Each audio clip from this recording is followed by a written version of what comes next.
Hello? Njagala onsindikire ku email yange document sezo zonna.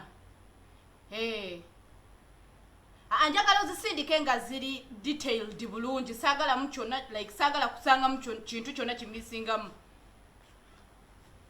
Aliwa yenna.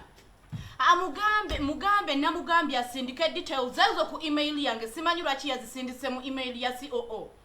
Nedda mugambe azikyuse. Tosobola. Okay, fine. Mugamba azideletingayo nga COO tanaziraba azisindike ku email yange. All right. Thank you. Good morning. Hello. Good morning. Good morning. Good morning. Good morning.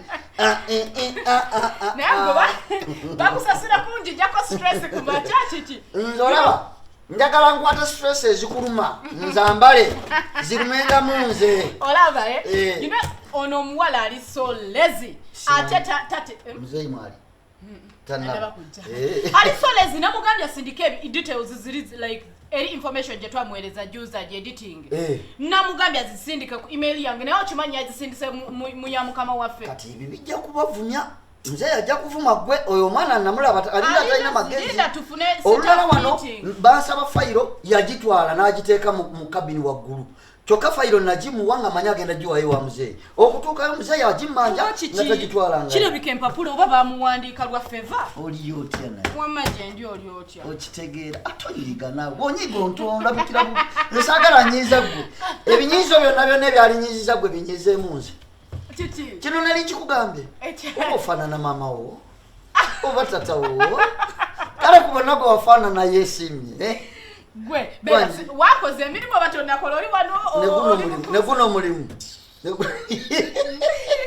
neguno mulimu anyway nyine byokola bingi yongere kikuleso sayini empapula zino ngende nzimalirize nzitwale mu office zikwatagana okimanyi tobuviiribo bulinga nga bwenjagala excuse me nawe wefuge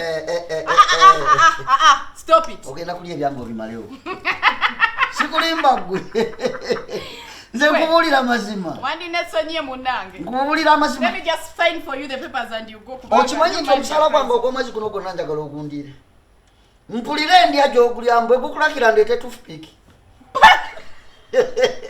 musala gwa sente meka gwonna ogwange kamu 8 njagala okakwate okandiire bwe kakulalikira ndeete toothpick okesokole ogambe nti omwana muleza kamu 8 akaawo oba ak'omusala gwange ofuna meka kamu 8 neno manyidde banga munnanga ate no bulijjo manyi bw'obyogera bwotyo biba bituufu naye kyoba omanya munnange sente zo zofuna nazitegedde mukwano todamu kuneesomerako mbukamu 8 omusala gwange simanya tufune tufu sima futufutu tomanyi nawe bakyogera toothpick odda wano nsiriwalirako mbukamu 8 ofuna emitwalo 45 nagitegedde John yagiŋŋambye siriwalirako accountant yesterday I met him in his office nemubuuza kale twabadde tunyumyamu awo kati najja nanga emboozi ebavudde kuki accountant okutuuka okubuulira omusala gwange kati gwe lwaki oba onnimba he's genuine yaŋŋambye ekituufu n'aŋŋamba omanyi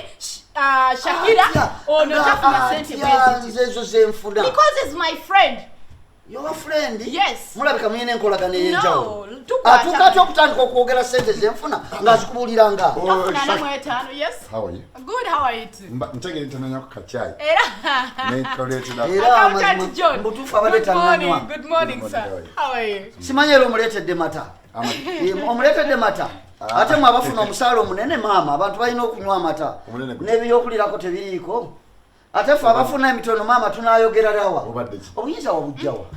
Obutandika okugenda ng'obulira abakozi emisaala gya buli omu wano yasayinira contract ye. Gwe omulimu gwo kukwasa oyo omukozi sente ze. Gw'otandika otya okuddawo.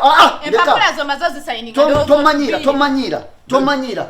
Gw'otandika otya okukwata omusaala gwange n'otandika ogunyonyola abakozi abalala. Nkumanyi. Amateeka gakukkiriza.